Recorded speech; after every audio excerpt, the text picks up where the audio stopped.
أعوذ بالله من الشيطان الرجيم.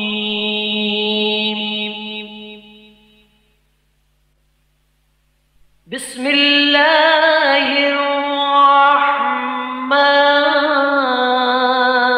الرحيم.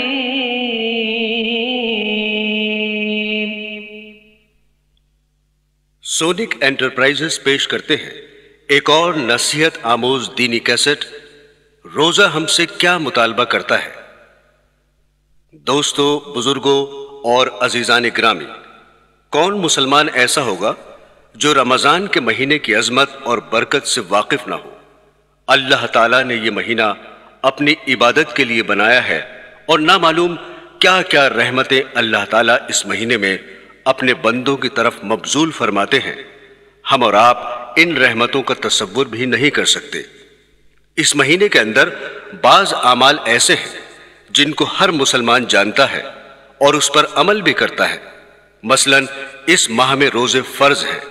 الحمدللہ مسلمانوں کو روزہ رکھنے کی توفیق ہو جاتی ہے، اور تراویح کے بارے میں معلوم ہے کہ یہ سنت ہے اور مسلمانوں کو اس میں شرکت کی سعادت حاصل ہو جاتی ہے۔ لیکن اس وقت ایک اور پہلو کی طرف توجہ دلانا چاہتا ہوں۔ دوستو، عام طور پر یہ سمجھا جاتا ہے کہ رمضان المبارک کی خصوصیت صرف یہ ہے کہ اس میں روزے رکھے جاتے ہیں اور رات کے وقت تراویح پڑھی جاتی ہے، اور بس اس کے علاوہ اور کوئی خصوصیت نہیں۔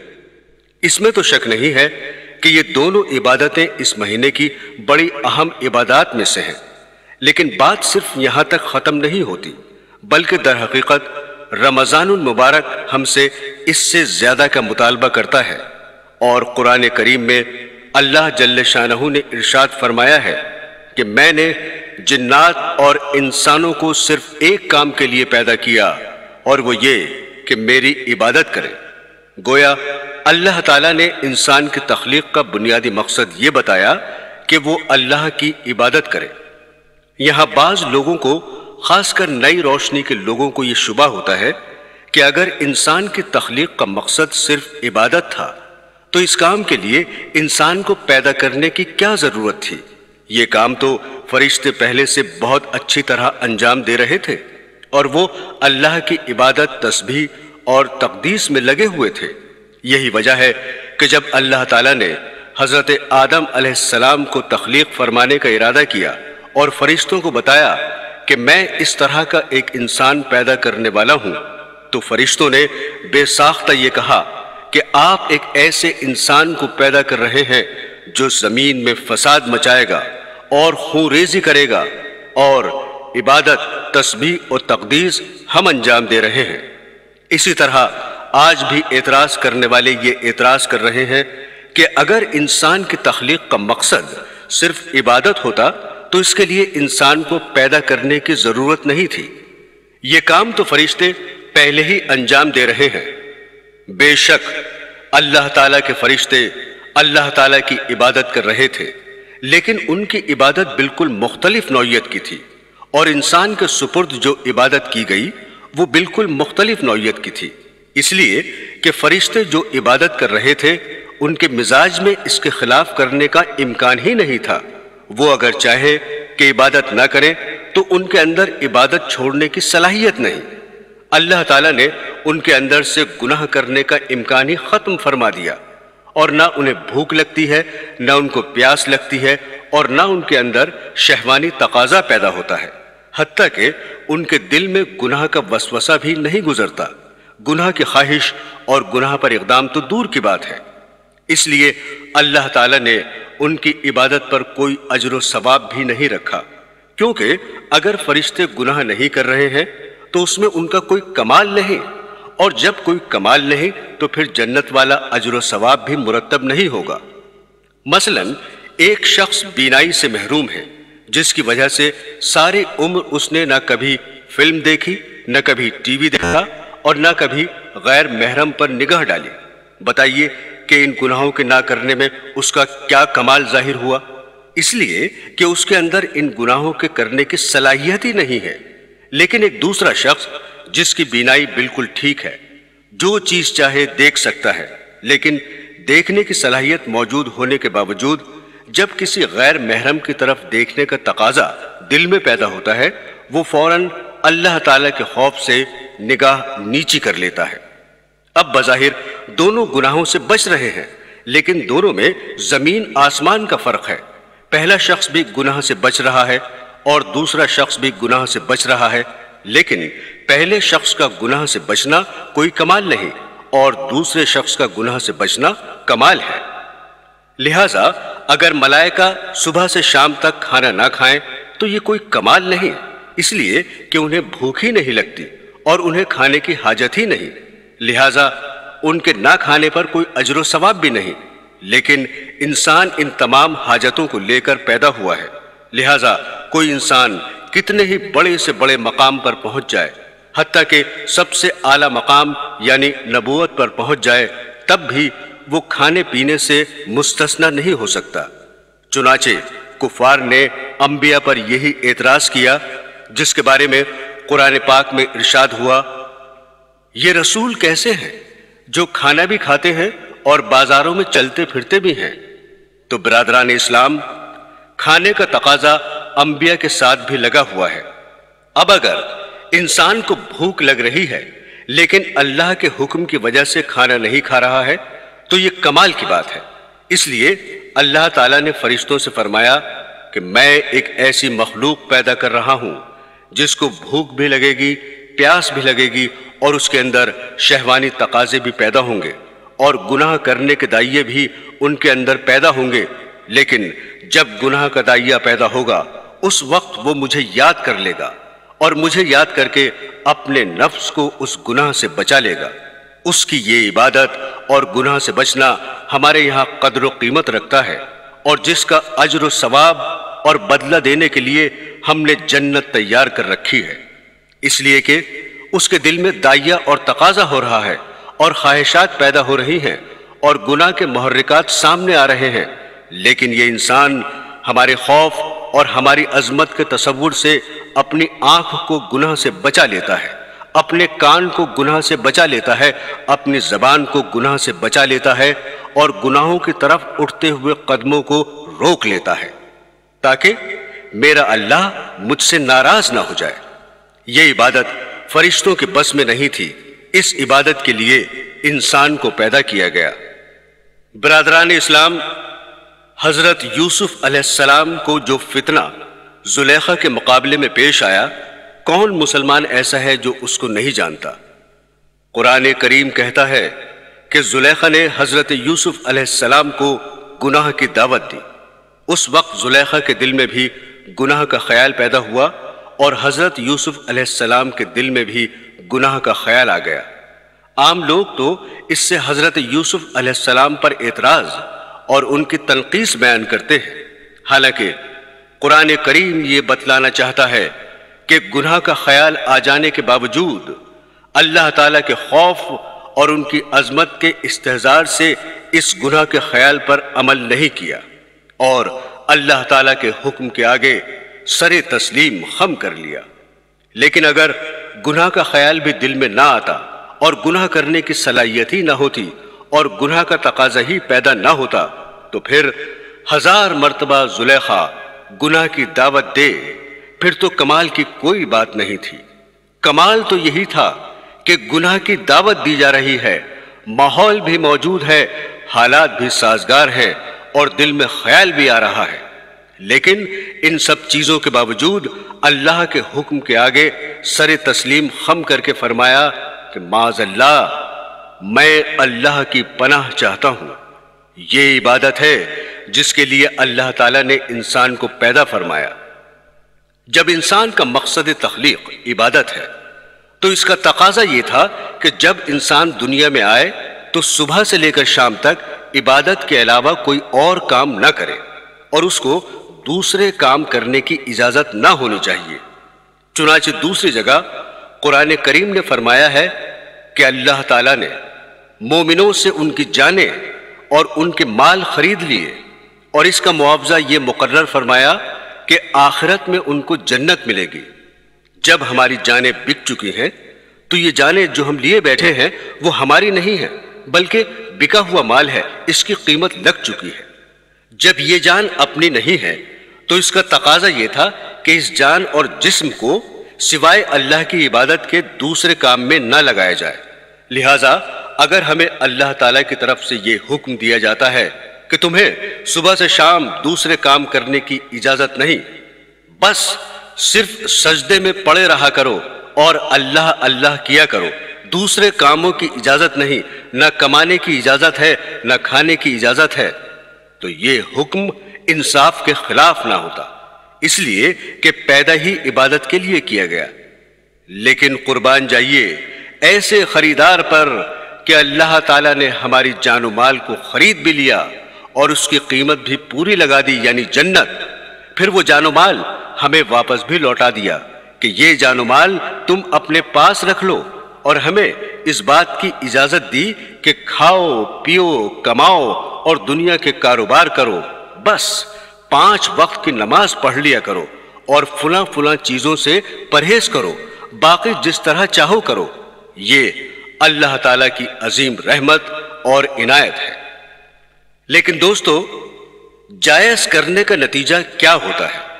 اللہ تعالیٰ بھی جانتے تھے کہ جب یہ انسان دنیا کے کاروبار اور کام دھندوں میں لگے گا تو رفتہ رفتہ اس کے دل پر غفلت کے پردے پڑ جایا کریں گے اور دنیا کے کاروبار اور دھندوں میں کھو جائے گا۔ تو اس غفلت کو دور کرنے کے لیے وقتاً فوقتاً کچھ اوقات مقرر فرما دیے ہیں۔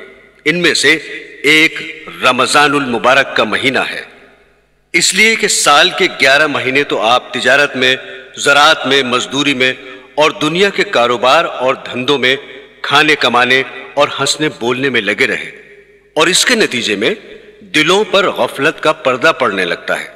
اس لیے ایک مہینہ اللہ تعالیٰ نے اس کام کے لیے مقرر فرما دیا کہ اس مہینے میں تم اپنے اصل مقصد تخلیق یعنی عبادت کی طرف لوٹ کر آؤ، جس کے لیے تمہیں دنیا میں بھیجا گیا اور جس کے لیے تمہیں پیدا کیا گیا۔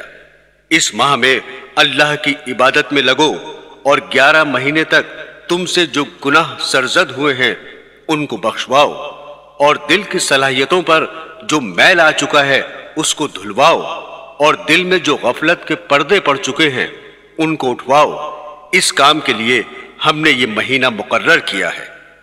ایک حدیث ہے، حضرت سلمان رضی اللہ تعالیٰ عنہ کہتے ہیں کہ نبی کریم صلی اللہ علیہ وسلم نے شعبان کی آخری تاریخ میں ہم لوگوں کو واعظ فرمایا کہ تمہارے اوپر ایک مہینہ آ رہا ہے جو بہت بڑا مہینہ ہے، بہت مبارک مہینہ ہے۔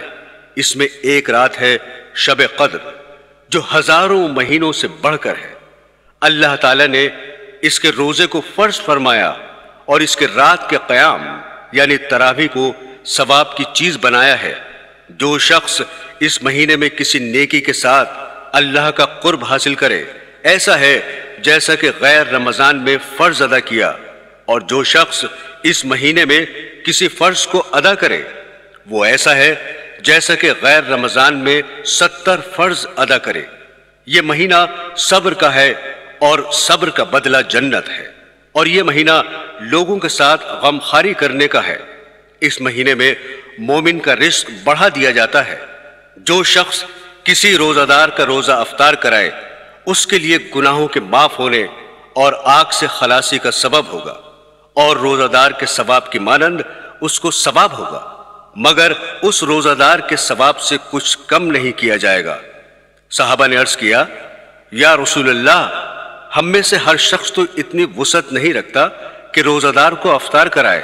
تو آپ صلی اللہ علیہ وسلم نے فرمایا کہ پیٹ بھر کھلانے پر موقوف نہیں، یہ ثواب تو اللہ جل شانہ ایک کھجور سے کوئی افطار کرا دے یا ایک گھونٹ پلا دے یا ایک گھونٹ لسی پلا دے اس پر بھی مرحمت فرماتے ہیں۔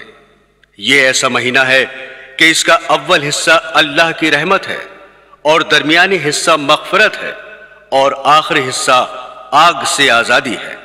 جو شخص اس مہینے میں ہلکا کر دے اپنے غلام و خادم کے بوجھ کو، حق تعالی جل شانہ اس کی مغفرت فرماتے ہیں اور آگ سے آزادی فرماتے ہیں۔ اور 4 چیزوں کی اس میں کثرت رکھا کرو، جن میں سے 2 چیزیں اللہ تعالیٰ کی رضا کے واسطے اور دو چیزیں ایسی ہیں کہ جن سے تمہیں چارہ کار نہیں۔ پہلی دو چیزیں جن سے تم اپنے رب کو راضی کرو وہ کلمہ طیبہ اور استغفار کی کثرت ہے، اور دوسری دو چیزیں یہ ہیں کہ جنت کی طلب کرو اور آگ سے پناہ مانگو۔ جو شخص کسی روزہ دار کو پانی پلائے، حق تعالیٰ قیامت کے دن میری حوض سے اس کو ایسا پانی پلائیں گے جس کے بعد جنت میں داخل ہونے تک پیاس نہیں لگے گی۔ عزیزان گرامی، لفظ رمضان میم کے سکون کے ساتھ ہم غلط استعمال کرتے ہیں۔ صحیح لفظ رمضان میم کے زبر کے ساتھ ہے، اور رمضان کے لوگوں نے بہت سے معنی بیان کیے ہیں، لیکن اصل عربی زبان میں رمضان کے معنی ہے جھلسا دینے والا اور جلا دینے والا، اور اس ماہ کا یہ نام اس لیے رکھا گیا کہ سب سے پہلے جب اس ماہ کا نام رکھا جا رہا تھا اس سال یہ مہینہ شدید جھلسا دینے والا گرمی میں آیا تھا، اس لیے لوگوں نے اس کا نام رمضان رکھ دیا۔ لیکن علماء نے فرمایا کہ اس ماہ کو رمضان اس لیے کہا جاتا ہے کہ اس مہینے میں اللہ تعالیٰ اپنی رحمت سے، اپنے فضل و کرم سے بندوں کے گناہوں کو جھلسا دیتے ہیں، جلا دیتے ہیں۔ اس مقصد کے لیے اللہ تعالیٰ نے یہ مہینہ مقرر فرمایا۔ 11 مہینے دنیاوی کاروبار، دنیاوی دھندوں میں لگے رہنے کے نتیجے میں غفلتیں دل پر چھا گئیں، اور اس عرصے میں جن گناہوں اور خطاؤں کا ارتکاب ہوا ان کو اللہ تعالیٰ کے حضور حاضر ہو کر انہیں بخشوا لو، اور غفلت کے پردوں کو دل سے اٹھا دو تاکہ زندگی کا ایک نیا دور شروع ہو جائے۔ اس لیے قرآن کریم نے فرمایا کہ یہ روزے تم پر اس لیے فرض کیے گئے ہیں تاکہ تمہارے اندر تقوی پیدا ہو جائے۔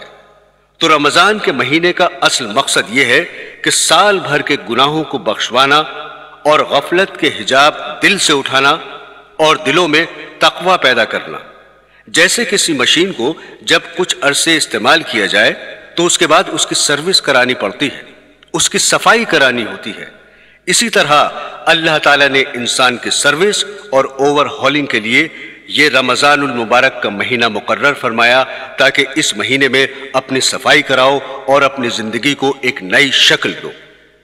عزیزان گرامی، صرف روزہ رکھنے اور تراویح پڑھنے کی حد تک بات ختم نہیں ہوتی، بلکہ اس مہینے کا تقاضا یہ ہے کہ انسان اپنے آپ کو اس مہینے میں دوسرے کاموں سے فارغ کر لے، اس لیے کہ 11 مہینے تک زندگی کے دوسرے کام دھندوں میں لگے رہے، لیکن یہ مہینہ انسان کے لیے اس کی اصل مقصد تخلیق کی طرف لوٹنے کا مہینہ ہے۔ اس لیے اس مہینے کے تمام اوقات، ورنہ کم از کم اکثر اوقات یا جتنا زیادہ سے زیادہ ہو سکے اللہ کی عبادت میں صرف کرے، اور اس کے لیے انسان کو پہلے سے تیار ہونا چاہیے اور اس کا پہلے سے پروگرام بنانا چاہیے۔ آج کل عالم اسلام میں ایک بات چل پڑی ہے جس کی ابتدا عرب ممالک خاص کر مصر اور شام سے ہوئی اور پھر دوسرے ملکوں میں بھی رائج ہو گئی اور ہمارے یہاں بھی آ گئی ہے۔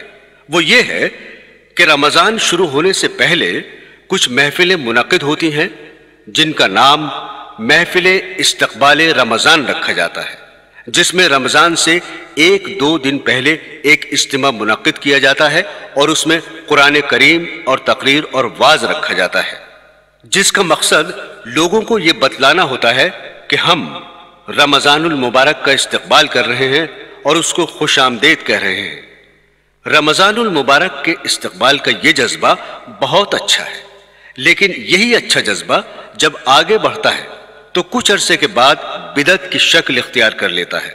چنانچہ بعض جگہوں پر اس استقبال کی محفل نے بدعت کی شکل اختیار کر لی، لیکن رمضان المبارک کا اصل استقبال یہ ہے کہ رمضان آنے سے پہلے اپنے نظام الاوقات بدل کر ایسا بنانے کی کوشش کرو کہ اس میں زیادہ سے زیادہ وقت اللہ جل شانہ کی عبادت میں صرف ہو۔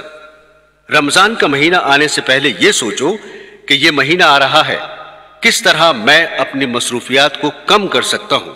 اس مہینے میں اگر کوئی شخص اپنے آپ کو عبادت کے لیے فارغ کر لے تو سبحان اللہ، اور اگر کوئی شخص اپنے آپ کو فارغ نہیں کر سکتا تو پھر یہ دیکھیے کہ کون کون سے کام ایک ماہ کے لیے چھوڑ سکتا ہوں، ان کو چھوڑے اور کن مصروفیات کو کم کر سکتا ہوں ان کو کم کرے، اور جن کاموں کو رمضان کے بعد ملتوی کر سکتا ہے ان کو ملتوی کرے، اور رمضان کے زیادہ سے زیادہ اوقات کو عبادت میں لگانے کی فکر کرے۔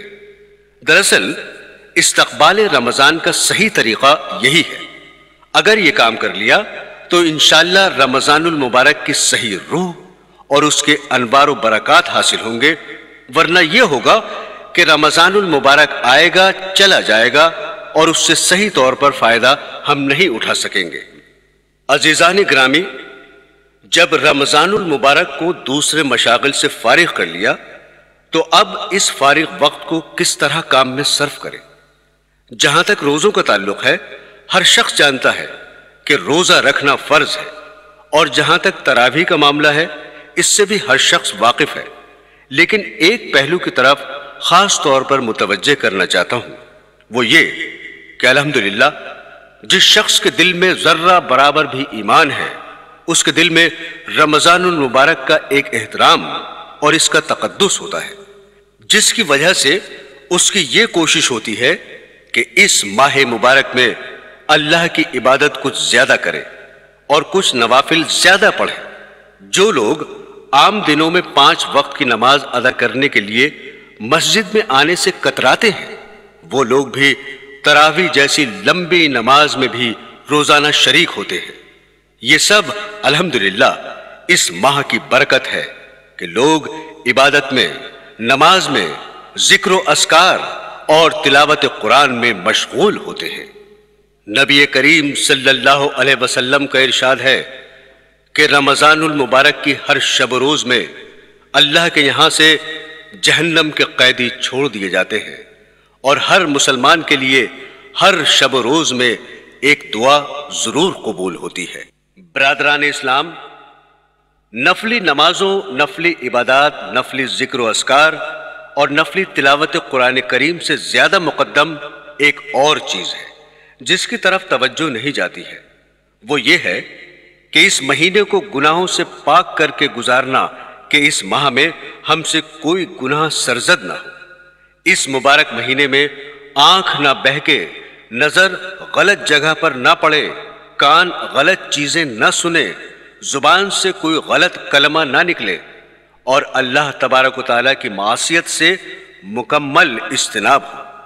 یہ مبارک مہینہ اگر اس طرح گزار لیا، پھر چاہے ایک نفلی رکعت نہ پڑھی ہو اور تلاوت زیادہ نہ کی ہو اور نہ ذکر و اذکار کیا ہو، لیکن گناہوں سے بچتے ہوئے، اللہ کی معصیت اور نافرمانی سے بچتے ہوئے یہ مہینہ گزار دیا، تو آپ قابل مبارکباد ہیں، اور یہ مہینہ آپ کے لیے مبارک ہے۔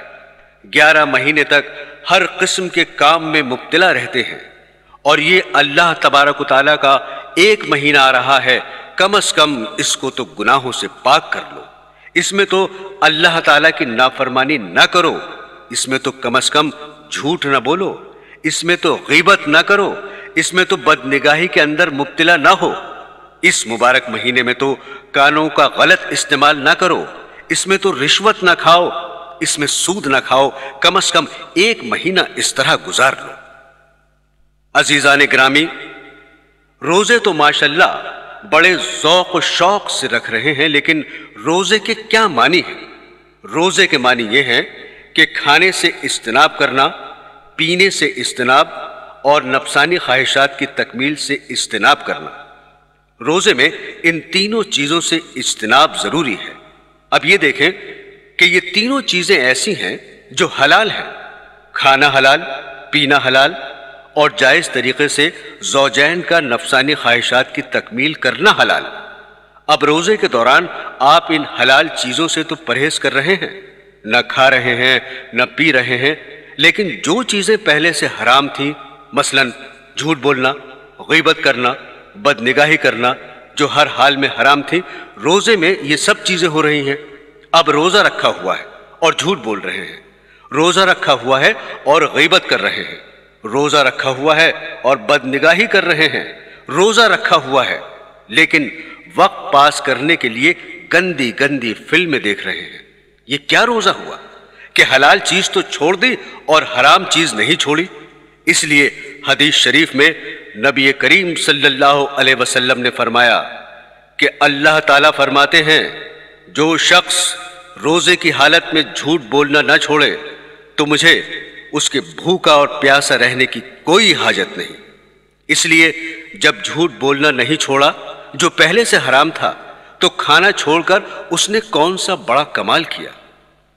اگرچہ فقہی اعتبار سے روزہ درست ہو گیا، اگر کسی مفتی سے پوچھو گے کہ میں نے روزہ بھی رکھا تھا اور جھوٹ بھی بولا تھا تو وہ مفتی یہی جواب دے گا کہ روزہ درست ہو گیا، اس کی قضا واجب نہیں۔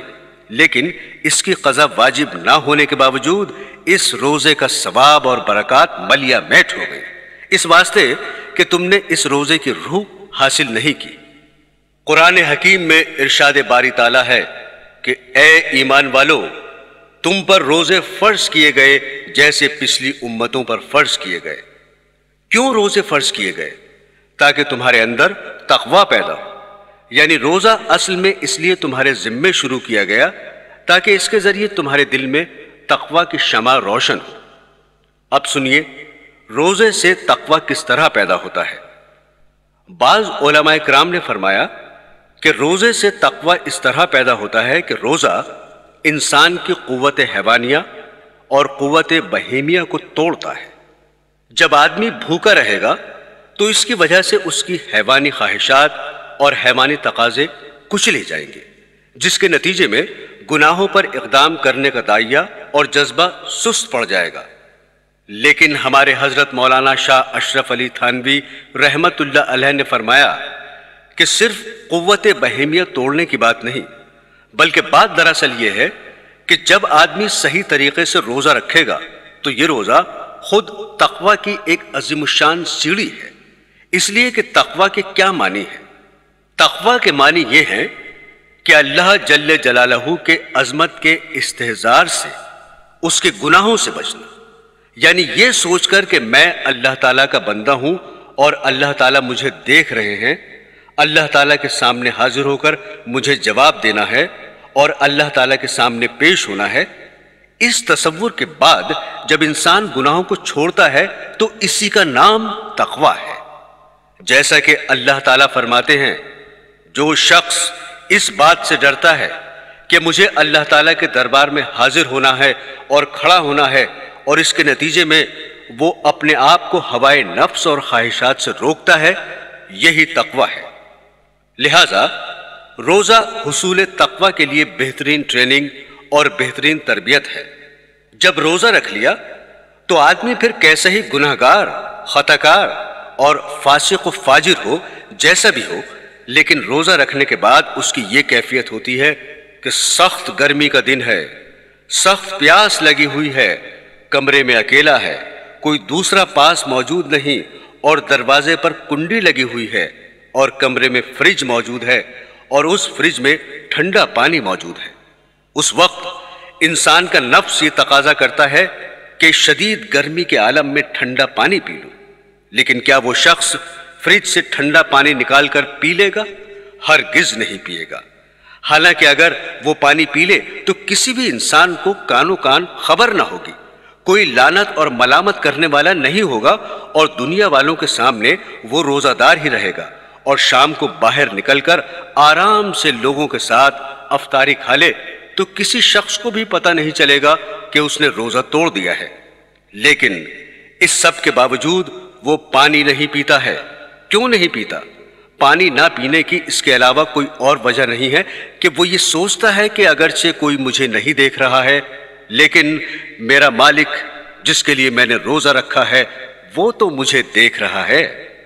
اسی لیے اللہ جل شانہ فرماتے ہیں کہ روزہ میرے لیے ہے، لہٰذا میں ہی اس کی جزا دوں گا۔ اور اعمال کے بارے میں تو یہ فرمایا کہ کسی عمل کا 10 گنا اجر، کسی عمل کا 70 گنا اجر اور کسی عمل کا 100 گنا اجر ہے، حتیٰ کہ صدقہ کا اجر 700 گنا ہے۔ لیکن روزے کے بارے میں فرمایا کہ روزے کا اجر میں دوں گا، کیونکہ روزہ اس نے صرف میرے لیے رکھا تھا، اس لیے کہ شدید گرمی کی وجہ سے جب حلق میں کانٹے لگ رہے ہیں اور زبان پیاس سے خشک ہے اور فریج میں ٹھنڈا پانی موجود ہے، تنہائی ہے اور کوئی دیکھنے والا بھی نہیں ہے، اس کے باوجود میرا بندہ صرف اس لیے پانی نہیں پی رہا ہے کہ اس کے دل میں میرے سامنے کھڑا ہونے اور جواب دہی کا ڈر اور احساس ہے۔ اس احساس کا نام تقوی ہے۔ اگر یہ احساس پیدا ہو گیا تو تقوی بھی پیدا ہو گیا۔ لہذا تقوی روزے کی ایک شکل بھی ہے اور اس کے حصول کی ایک سیڑھی بھی ہے۔ اس لیے اللہ تعالیٰ نے فرمایا کہ ہم نے روزے اس لیے فرض کیے تاکہ تقوی کی عملی تربیت دے۔ لہذا جب تم روزے کے ذریعے یہ عملی تربیت حاصل کر رہے ہو تو پھر اس کو اور ترقی دو اور آگے بڑھاؤ۔ لہذا جس طرح روزے کی حالت میں شدت پیاس کے باوجود پانی پینے سے رک گئے تھے اور اللہ تعالیٰ کے خوف سے کھانا کھانے سے رک گئے تھے، اور اسی طرح جب کاروباری زندگی میں نکلو اور وہاں پر اللہ کی معصیت اور نافرمانی کا تقاضا اور داعیہ پیدا ہو تو یہاں بھی اللہ کے خوف سے اس معصیت سے رک جاؤ۔ لہٰذا ایک مہینے کے لیے ہم تمہیں ایک تربیتی کورس سے گزار رہے ہیں، اور یہ تربیتی کورس اس وقت مکمل ہوگا جب کاروباری زندگی میں ہر موقع پر اس پر عمل کرو، ورنہ اس طرح یہ تربیتی کورس مکمل نہیں ہوگا کہ اللہ کے خوف سے پانی پینے سے تو رک گئے اور جب کاروباری زندگی میں نکلے تو پھر آنکھ غلط جگہ پر پڑ رہی ہے، کان بھی غلط باتیں سن رہے ہیں، زبان سے بھی غلط باتیں نکل رہی ہیں۔ اس طرح تو یہ کورس مکمل نہیں ہوگا۔ عزیزان گرامی، جس طرح علاج ضروری ہے اسی طرح پرہیز بھی ضروری ہے۔ اللہ تعالیٰ نے روزہ اس لیے رکھوایا تاکہ تمہارے اندر تقوی پیدا ہو، لیکن تقوی اس وقت پیدا ہوگا جب اللہ کی نافرمانیوں اور معصیتوں سے پرہیز کرو گے۔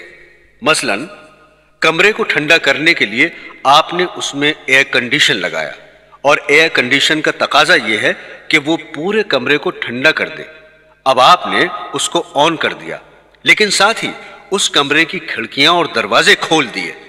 ادھر سے ٹھنڈک آ رہی ہے اور ادھر سے نکل رہی ہے، لہٰذا کمرہ ٹھنڈا نہیں ہوگا۔ بالکل اسی طرح یہ سوچئے کہ روزہ کا ایئر کنڈیشن تو آپ نے لگا دیا، لیکن ساتھ ہی دوسری طرف اللہ کی نافرمانی اور معصیتوں کے دروازے اور کھڑکیاں کھول دی۔ اب بتائیے ایسے دروازے سے کوئی فائدہ حاصل ہوگا؟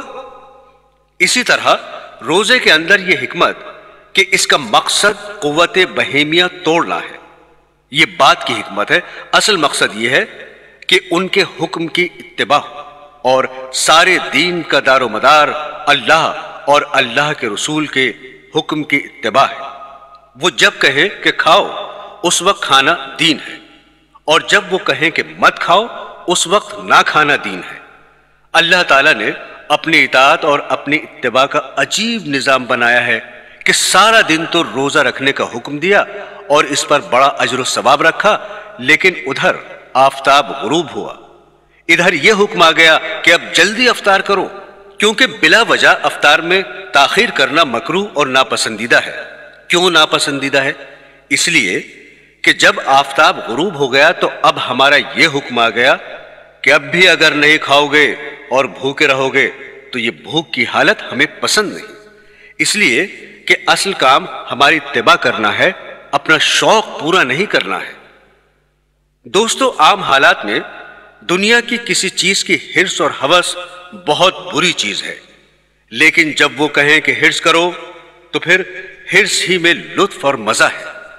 کسی نے کیا خوب کہا ہے، جب سلطان دین یہ چاہ رہے ہیں کہ میں حرص اور طمع کروں تو پھر قناعت کے سر پر خاک، پھر قناعت میں مزہ نہیں ہے، پھر تو طمع اور حرص میں مزہ ہے۔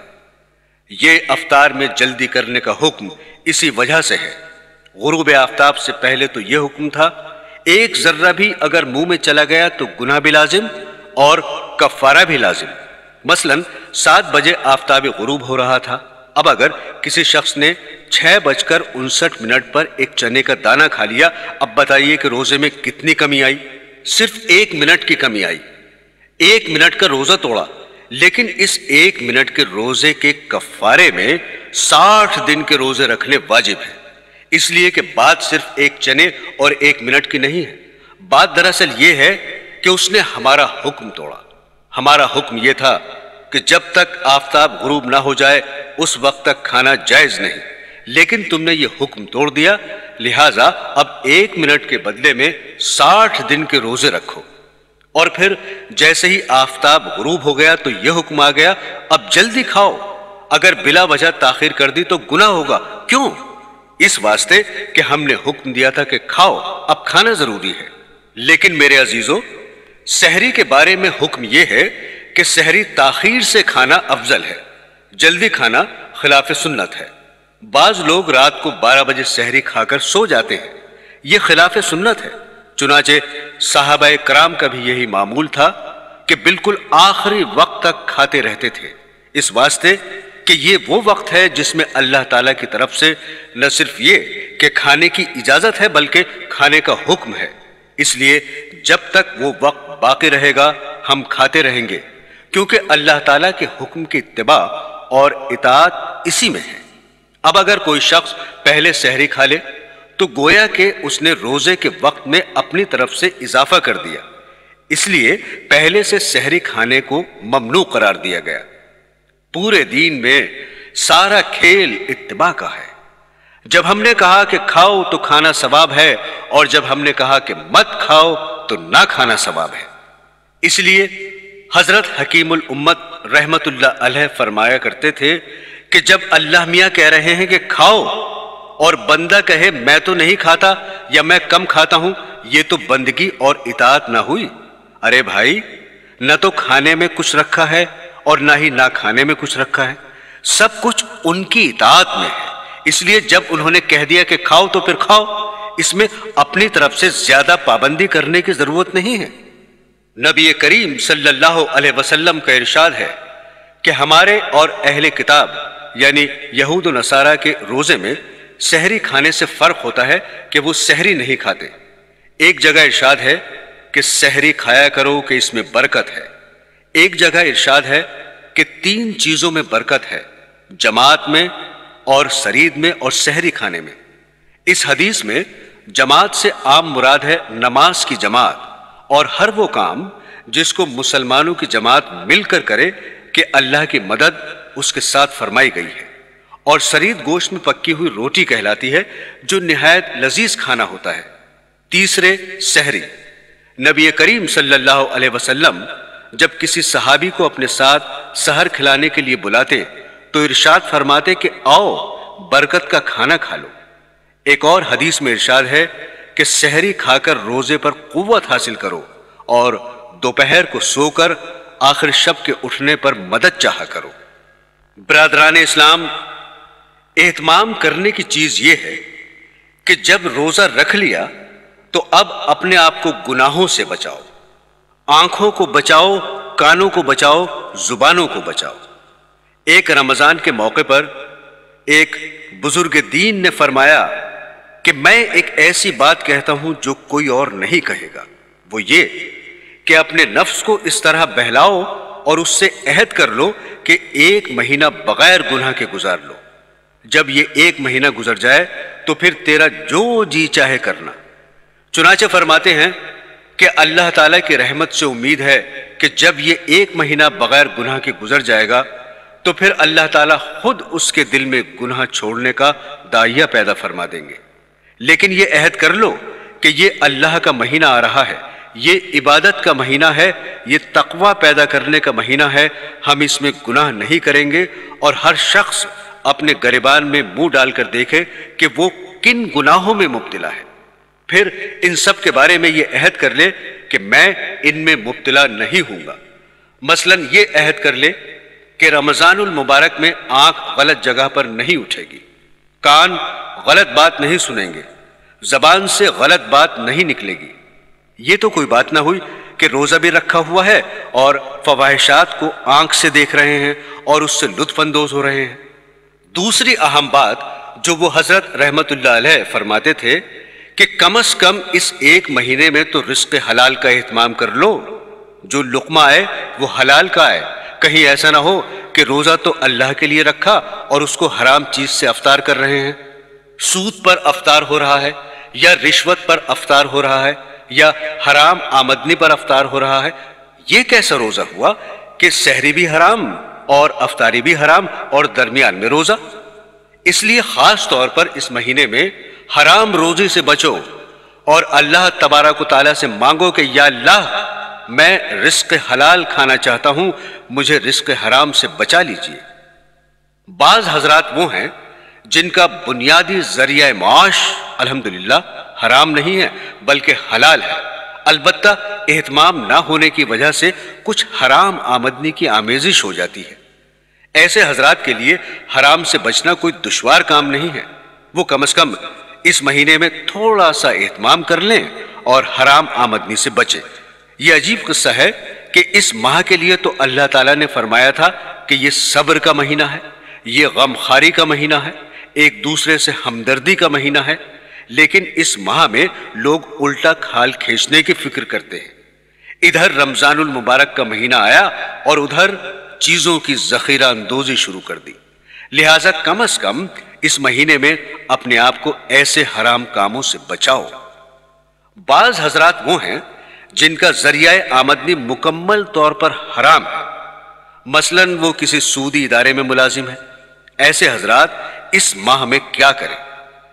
ایسے آدمی کو جس کی مکمل آمدنی حرام ہے اگر ہو سکے تو رمضان میں چھٹی لے لے اور کم از کم اس ماہ کے خرچ کے لیے جائز اور حلال ذریعے سے انتظام کر لے، کوئی جائز آمدنی کا ذریعہ اختیار کر لے، اور اگر یہ بھی نہ ہو سکے اس ماہ کے خرچ کے لیے کسی سے قرض لے لے اور یہ سوچے کہ میں اس مہینے میں حلال آمدنی سے کھاؤں گا اور اپنے بچوں کو بھی حلال کھلاؤں گا، کم از کم اتنا تو کر لے۔ بہرحال لوگ اس مہینے میں نوافل وغیرہ کا تو اہتمام بہت کرتے ہیں، لیکن گناہوں سے بچنے کا اتنا اہتمام نہیں کرتے، حالانکہ اس ماہ میں اللہ تعالیٰ نے گناہوں سے بچنے کو آسان فرما دیا ہے۔ چنانچہ اس ماہ میں شیطان کو بیڑیاں پہنا دی جاتی ہیں، اس کو قید کر دیا جاتا ہے، لہٰذا شیطان کی طرف سے گناہ کرنے کے وسوسے اور تقاضے ختم ہو جاتے ہیں، اس لیے گناہوں سے بچنا آسان ہو جاتا ہے۔ میرے عزیزو، تیسری بات جس کا روزے سے خاص تعلق ہے وہ ہے غصے سے اجتناب اور پرہیز۔ چنانچہ حدیث شریف میں ہے کہ حضور اقدس صلی اللہ علیہ وسلم نے فرمایا کہ یہ ایک دوسرے سے غمخواری کا مہینہ ہے، لہٰذا غصہ اور غصے کی وجہ سے سرزد ہونے والے جرائم اور گناہ مثلاً جھگڑا، مار پٹائی، تو تکار، ان سب چیزوں سے پرہیز کا اہتمام کریں۔ حدیث شریف میں حضور اقدس صلی اللہ علیہ وسلم نے یہاں تک فرما دیا ہے کہ اگر کوئی شخص تم سے جہالت اور لڑائی کی بات کرے تو تم کہہ دو کہ میرا روزہ ہے، میں لڑنے کے لیے تیار نہیں، نہ زبان سے لڑنے کے لیے تیار ہوں اور نہ ہاتھ سے، اس سے پرہیز کرے۔ یہ سب بنیادی کام ہے۔ برادران اسلام، جہاں تک عبادات کا تعلق ہے، تمام مسلمان ماشاءاللہ جانتے ہی ہیں کہ روزہ رکھنا، تراویح پڑھنا ضروری ہے، اور تلاوت قرآن کو چونکہ اس مہینے سے خاص مناسبت ہے، چنانچہ حضور نبی کریم صلی اللہ علیہ وسلم رمضان کے مہینے میں حضرت جبرائیل علیہ السلام کے ساتھ پورے قرآن کریم کا دور فرمایا کرتے تھے۔ اس لیے جتنا زیادہ سے زیادہ ہو سکے اس مہینے میں تلاوت کریں، اور اس کے علاوہ چلتے پھرتے اٹھتے بیٹھتے زبان پر اللہ کا ذکر کریں، اور نوافل کی جتنی کثرت ہو سکے کریں، اور عام دنوں میں رات کو اٹھ کر تہجد کی نماز پڑھنے کا موقع نہیں ملتا، لیکن رمضان المبارک میں چونکہ انسان سحری کے لیے اٹھتا ہے، تھوڑا پہلے اٹھ جائے اور سحری سے پہلے تہجد پڑھنے کا معمول بنا لے، اور اس مہینے میں نماز خشوع کے ساتھ اور مرد با جماعت نماز پڑھنے کا اہتمام کر لے۔ یہ سب کام تو اس ماہ میں کرنے ہی چاہیے، یہ رمضان المبارک کی خصوصیات میں سے ہیں، لیکن ان سب چیزوں سے زیادہ اہم گناہوں سے بچنے کی فکر ہے۔ اللہ تعالی ہم سب کو ان باتوں پر عمل کرنے کی توفیق عطا فرمائے اور رمضان المبارک کے انوار و برکات سے صحیح طور پر مستفید ہونے کی توفیق عطا فرمائے۔ آمین ثم آمین۔